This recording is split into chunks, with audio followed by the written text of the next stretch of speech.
City of Brampton city council की तरफ तो RRL residential rental licence programme चलाया गया। उसके बाद कुछ रेजिडेंट्स ने मिलकर पैटिशन भी चलाई। 6000 तो बाद सिग्नेचर्स हो चुके हैं। जो लैके आए थे counsellors Dennis Kenan and Rowena Santosa, इन्हों का आइडिया से उसके बाद सिटी जिस हिसाब नाल वार्ड्स वार्ड 1, 3, 4, 5, 7 इस वार्ड च पायलट प्रोजेक्ट चलाया गया। की लोड़ सी RRL की साडे नाल Dennis Keenan regional councillor ward 3 and 4 ਦੇ मौजूद है। Dennis, welcome to the show. Thank you. Thanks for having me on. RRL. Many people now they are putting a petition. 6,000 plus signatures are already there. So, at first place, what was the need of having RRL? Yeah. So when we talked about the petition that's coming forward now that it's launched, we got to look at the petitions that came before, which had many signatures as well. Okay. So this all came from knocking on the doors. And for me personally, I ran on a platform because I seen the issues we were having in the community with the property standards and rental properties.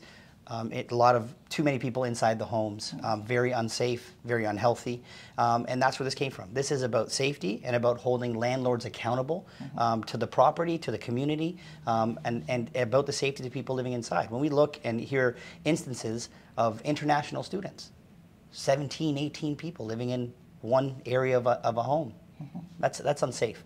And I couldn't imagine as a father sending my child to another country for a better education, a better life. And that's the standards they're living in. We have a responsibility as a municipal government to care for all of our residents, especially the international students that are coming here to better themselves and better the city we live in. So the need has always been there. I think it's been there for a long time. And that's why this program I'm pushing hard for it. My community needs it. We've seen all the complaints come through. The pilot project was chosen in those areas because those are the areas with the most complaints for these types of properties. And we can't get away. We have amazing landlords in the city of Brampton. And we got some bad apples. We got some slumlords that want to use the city of Brampton as an ATM machine and not care about the community that those homes are in or the people that live inside those homes. And enough's enough. Dennis, the petition, did you read the concerns they have? Because when we talk to them or when we read those concerns, we find that they are also genuine. So being a city council, why don't we address those concerns, what the petition people are asking? 100%. And they have valid concerns. For the likes of maybe a little bit of oversight in launching the program for where it was the people with already registered units and how difficult it is for them to apply. So we're already addressing those issues. Drawings, electrical, things that have been duplicated and done before, we're looking to get those taken out. It's currently in the process. The police check, that's already been removed. So there is things, we want to make this as easy, as simple for the residents and for the landlords as possible. But we also want to make sure that, it's affordable. So the first 3 months, which we will extend because we've had some concerns, and that's why it's a pilot project. We got to figure out what those concerns are, how to make things easy, how we can streamline it. That's why it's not citywide, or that's why we're focused on an area. On this also, many people say that the wards where we have the South Asian or a Punjabi councillors, they don't have this pilot project. Even Ward 2 and 6, there are many illegal basements. Many people, they live in one house, 17 people in one house, in Ward 2 and 6 also. So why you excluded that? And is people's concern is genuine that Punjabi councillors, whichever ward they have, they thought it will be a backlash and they opt out from this? No, so that's not how. That's not how it was chosen. It was chosen based on the complaint base, and it's also if you notice, it's the areas which the post-secondary schools are, which have a lot of international students in them. So this has nothing to do with counselors and the ethnical background of our counselors. We are a united council that work together, and everybody has their own input. And they're still those counselors are still fielding very many calls. We're in conversations daily about how we can make this better for everyone, not just the tenants, but also the landlords. So we're focusing on this. Everyone's being heard. We're listening to everyone and everyone's concerns. But this program is a priority. This program is something I ran on, and it's something that I will stick by the entire time. Do we need to help adjust it so that it works for everyone? Absolutely. But I can be honest with you, the program's not going anywhere. We just need to make sure that it works for everybody. And Dennis, this is a very good initiative what city is doing, because we need public safety first. We need the safety concern. We don't want to see overflowing of garbages. We don't want to see that 17, 20 people living in one single house. So the petition, when people they put it, when we talk to them, there are concerns that no need for this project because we already have the bylaws, we already have the bylaw officer. If we cannot serve whole of the Brampton, hire more bylaw officers. Implement your bylaws there instead of having these programs. Because already if landlord has a legal basement, then again he has to get a license to for his basement. What is the need? Why don't we inspect, hire more bylaw, and implement the bylaws we have? Yeah, so this is a program based on putting everything together and localizing resources to make sure that we can accomplish what we need. This is about putting more tools in the city's toolbox to be able to address issues that we're having. So this is about, you know, when we look at it and we looked at things that weren't happening or we didn't have the ability to do, that our policies and legal teams are finding the ability to be able to do these through the program. I like it because it holds us accountable too as a municipality to make sure that we're dealing with these as in a whole. And again, it's about safety. When you go into these homes, and I don't know if you've been in them, I've personally been inside a home and seen just rows of mattresses in a living room. And I couldn't imagine. I couldn't imagine living like that. I couldn't imagine my children living like that. And that's on us. We need to be able to address these issues, and this program will allow us to do that. Yeah, you're 100% right. We also been to some of the houses, lodging houses. It's a very disturbing scenes what we see there. But again, the question comes, we have the bylaw. We have the bylaw officers. So with this program, RRL, the cost to the city is 1.2 million approximately. And what you'll be getting in return is 500,000 approximately if landlords agree to go with this program. And so, if landlords, it's not about agreeing. Landlords have to go with this program. Go through, yes. We're going to do it. We're going to make sure that we can streamline it and make it easy. But we might get $0. If every landlord signs up in the free period, then we won't get any money.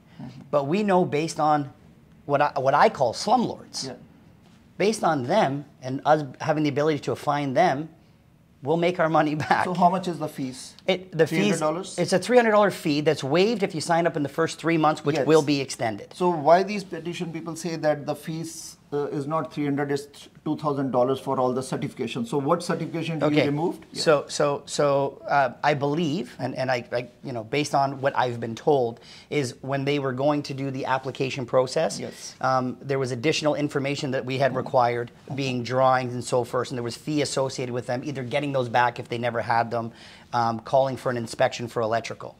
And those items, we're in agreement that we don't believe that those are necessary at this time. If I believe if you have a licensed basement and you've gone through the process, kudos to you and thank you for doing that, then it should be still safe. If we receive a complaint and go in and you've made changes, at that point, because you've made changes and we know about it, we're going to be requiring all that information at that time. But if you're a good landlord, if you go by the rules, if you've done everything properly and you get no fines in year 1, year 2 it's going to be free too. If you get no fines in year 2, it's going to be free. So this program for a good landlord won't cost you a dime. It won't cost a penny to anybody. And we got to look out. We know there's a lot of seniors that have rental, and they're having some troubles with how to do the process, and they may not have the ability for technology. We got to look at how can we help them as well. So these are all concerns that we have heard since launching, which is why it's a pilot project. We got to hear what the concerns are, and we got to have time to address them. So myself and Councillor Santos have had multiple meetings with staff, and all of these things are starting to be implemented. We should be coming out with some communication soon to what the changes are or are going to be, and that will be reflected on the website. And we will extend a free period because it's not 100% ready. Oh, it is 100% ready, but it's not 100% the way that it should have been launched at the beginning. But we're trying. Obviously, with launching a new program comes some challenges, and also feedback from the community. We also will be looking to hold a teletown hall to get a broader audience. When are you planning that? So we're in talks because we have a lot. We got to do one on bylaw. We got to do. There's a lot coming. So on this particular topic. We have had town halls. I've heard, why is there no community engagement? I personally have had town halls. We haven't heard anything from landlords. I've had packed rooms with town halls in my area for the licensing project. And I had no feedback or anything from any landlords. So only now that it's launched are we hearing from the landlords. So public engagement was done. However, we're happy to hear the landlords. We need the landlords' participation, and we will do everything we can to make sure that we can streamline it so it works for landlords and it works for the tenants. And having said that, I've heard a lot about the landlords for issues that they're having at the board because there's not only bad landlords, there's also bad tenants, that aren't paying rent, and we know there's an 8-month wait. And I am happy to pick up and be an advocate for landlords at the provincial level to see how those changes can be made as well. Eviction, landlord-tenant board to be fixed, eviction to be done within and that 1 is or out 2 of months. that is out of our jurisdiction. So what kind of license? What kind of license city will issue when they apply for RRL? It's very similar to a business license. So what is this called? The residential business license? Rental license. Okay, residential rental license. But the best way to look at it, it's like a business. So for me, I'm a business owner in the city of Brampton, and I own a restaurant. If you're coming to eat in my restaurant, you want to know it's safe. If you're coming to eat with me, you want to make sure you can come in, have a good time, be safe, get good food, and leave. So can city evict tenant out from the home if they don't obey the... So the city doesn't have the rights to evict tenants. We know that. But we have the rights to come in and make sure that it's safe for fire code and to make sure... So city can issue the fines to the landlord? The city, every fine associated with our program is going to be to the landlord. To the landlord, and... Because it's, at the end of the day, the property itself is the landlord's responsibility. So if you're allowing your tenants to to leave garbage all out in front, if you're allowing your tenants to park cars up on the grass, those are the issues we have. This is the issue. Like you will issue because landlord always rent to the 2 people or 3 people, but they are illegally they are staying 16 people. So landlord will be fined again, even though they will have a legal basement. So here comes the landlord-tenant board. They don't do eviction in 1 or 2 years. That's their time. Right. So there will be if they're at a landlord, if they're at the board.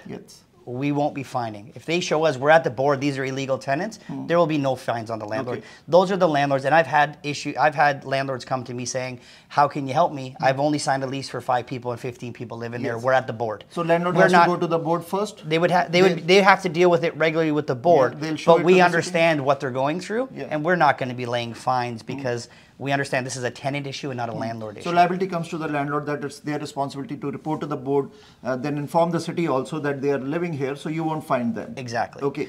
Yes. That's exactly it. And like I said, I also want to help landlords that are trying to have proper places for people in the city of Brampton to live. And that could be international students, single moms. I personally grew up in rental homes. I know what it is. I know what it's like to be a landlord. I know what it's like to be a good tenant. We need to keep that model rolling forward. And a lot of this too has to do with education, and it's education to the tenants, and it could be education to landlords. But for instance, we have one numbered company that we know of that has 49 properties in the city of Brampton. And if that's not a business, I don't know what is. Okay. The petition, when they filed, they said $2,000 yearly charge to the landlord. That's extra. But you said the criminal check of the landlord is taken off, gone. What about the electrical certification? So electrical, mechanical drawings for legal, already passed legal things are looking to be removed, and they're in the process of dealing with that. What about the ESA certification? The what, sorry? ESA certification. Electrical certification? If it's already a legal unit, that will also be looking to remove that as well. So what kind of certification will be required in this then? So we're waiting for, and this is why we're in the talks now, we're waiting for our policies and legal to get back to us to say what the total package will be. But it's going to be as simple as possible for legal basement apartments. If you have a legal second unit and you've already gone through that process, you don't need to go again. We're looking to remove as much as possible to make it extremely easy for landlords to give us the information, let us know that it's insured, and you know that should be the end of it for there. And then and then there'll be no fee if it's quick and if they do it soon enough. And then if they're good and get no charges laid in the next year, it's free again. This program will cost a good landlord $0. Okay. Dennis, this is a very good motive behind this program. We find that we want safety, we want the city to be one of the best city. 100%. But these things make cities down, and you brought this program. We really appreciate that. But when there are 6,000 signatures, so why don't both the councillors, you and Ravina, sit with the petitioners, listen their concerns and address those, because they are also residents, 6,000 plus signature from the city, and it's growing. It makes sense what they are saying. So why don't we address those issues also? We have been. We have sat with them. We sat with the people who started the petition. We listened to their concerns. We took those concerns back to staff. So to say we're not listening is incorrect. We are listening. We are making the appropriate changes to make the program stronger and better. So we are listening. We have sat with some of them. Every councillor is getting emails about it. We're responding. We're phoning residents back who are landlords.